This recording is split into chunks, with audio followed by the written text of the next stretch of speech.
Okay, let's go ahead and get started with the ILS 28 at Akrotiri as briefed. We got the weather briefing from the briefing, and of note, the altimeter setting's 29054. So that's one of the first things you'll want to do. The other elements of the briefing are briefing the touchdown zone, the approach course of 2901, and the radio settings, although we have to set up the cockpit because I hate the lighting in here. Akrotiri uniform frequency 251.75, the ILS 109.7, and the TACAN for the non-co-located TACAN beacons 107 X-ray. I prefer to turn off the helmet-mounted display for approaches at night. Let's get the lights on. Turn down those dang floodlights and adjust some of the other brightness elements in the cockpit.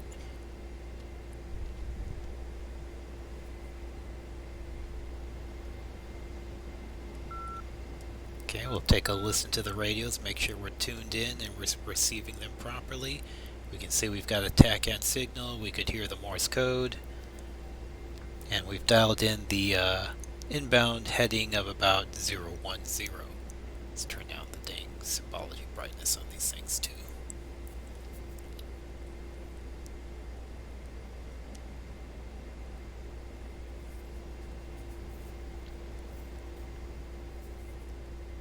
Okay, I think I have the cockpit the way I like it. Let's call Akrotiri. 1-1, inbound. Shut off the TACAN audio.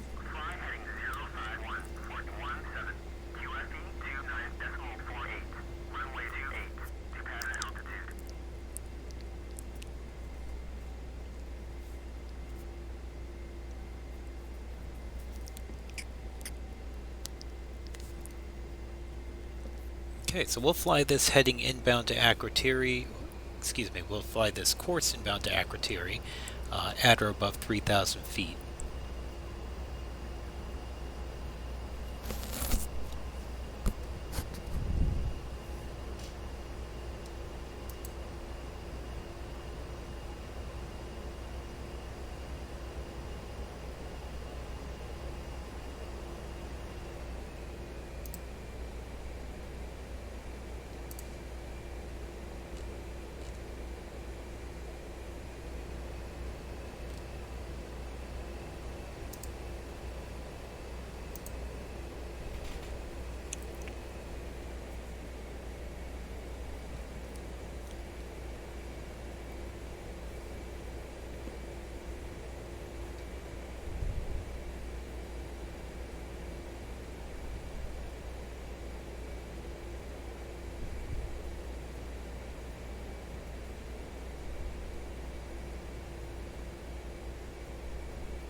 And you'll notice that I set the heading bug for the approach course of 2901 just to give myself a visual reminder.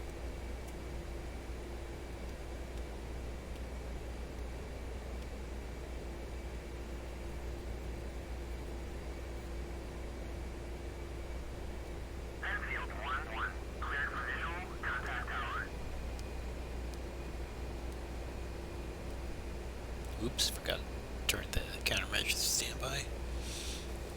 Note that you're always cleared for the visual even if you're in hard IMC.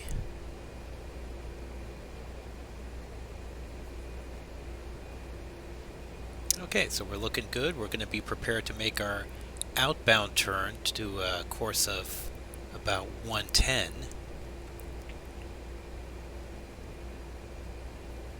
Might want want to start that turn about a mile or more away from the TACAN station.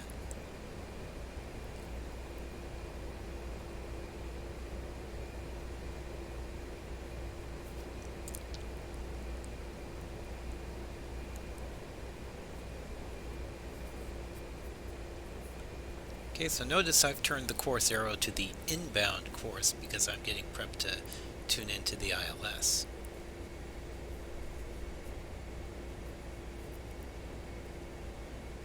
The alternative is you can turn the course needle to the outbound course of 110 and remain dialed into the TACAN. But I'm going to go ahead and tune into the ILS and follow that outbound, which amounts to essentially the same thing.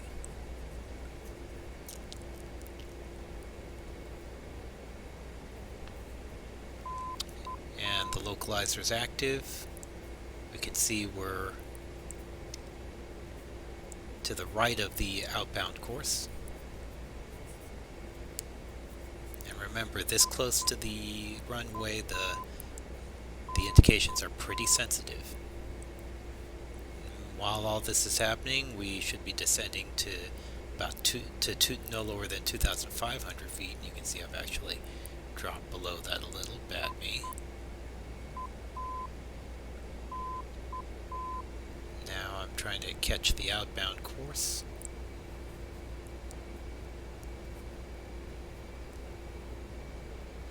Okay, so we're established on the outbound course following the ILS out, away from the airport. We're at 2,500 feet, and somewhere around 7 or 8 miles we'll make our U-turn. The turn I'm going to perform here is called a procedure turn. You don't necessarily need to do that, but this is considered a practical way of reversing course. You'll see why in a minute. The procedure turn consists of a 45-degree turn to the right in this case. So I just put the head of the course needle on one of those diagonal marks around the outside of the HSI. And then I follow this course for exactly 1 minute. And I've got the clock with the ticking second hands to use as a reference. If I remember correctly, I started the turn at 10 seconds after the minute.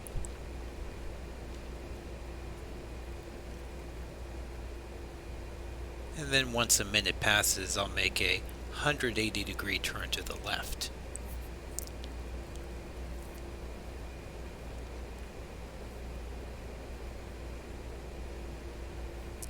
Now when you're making these turns, it's important to make them at what's called a standard turn rate, which is 3 degrees per second. And in the A-10, at the speeds we're flying, that's going to be about a 45-degree bank. And you can see on the turn rate indicator below the ADI that the mark is under that left tick mark.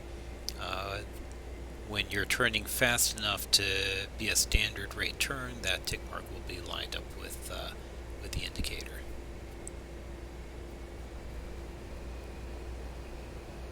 Okay, and the reason why you go through all that rigmarole is that in theory you roll out pretty close to your final approach course. Here I roll out a little short of it. I'm going to let the needle move before I finish up my corrections. Meanwhile, during all this, we've descended to at least 2,000 feet, and we're going to stay at 2,000 feet until we capture until we cross the glide slope.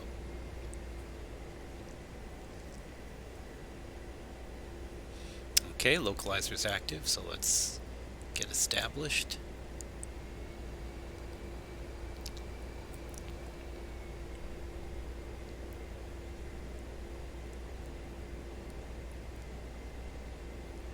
Let's watch that glide slope needle to the left of the ADI.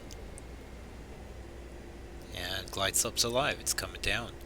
When it gets close to the glide slope, center glide slope mark, we'll lower the throttle, put out some speed brakes, and lower the gear, and lower maneuver flaps.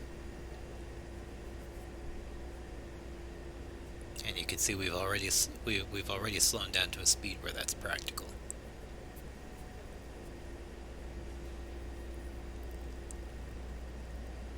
Okay, we're about to capture glide slope about 8 miles away from the TACAN, as expected.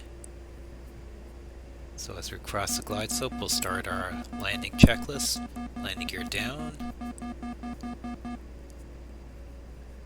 Locked in green. Fuel settings. Power settings. And flaps maneuver. Will be, looks like our on glide slope, on speed, airspeed's about 150.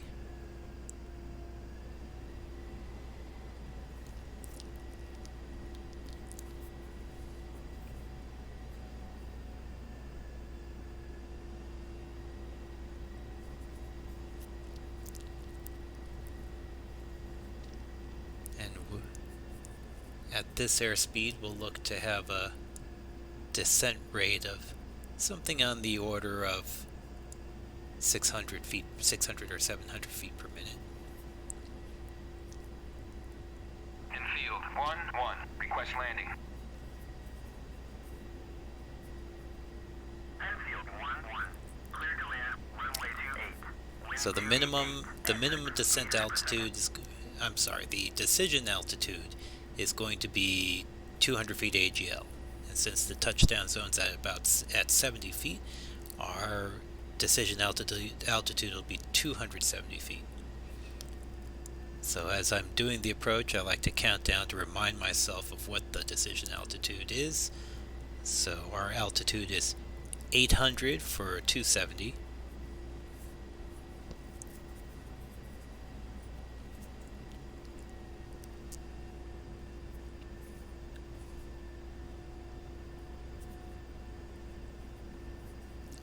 600 for 270.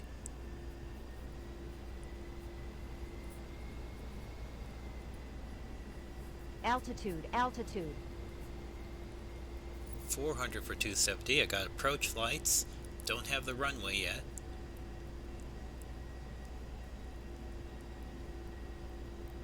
And I've got the runway threshold in sight, so I'm clear to land visually now. I transition my attention to the runway in front of me outside of the cockpit.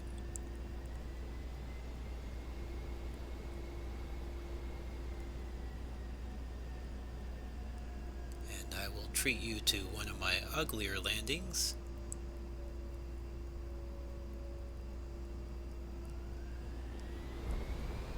Let's just call that very firm.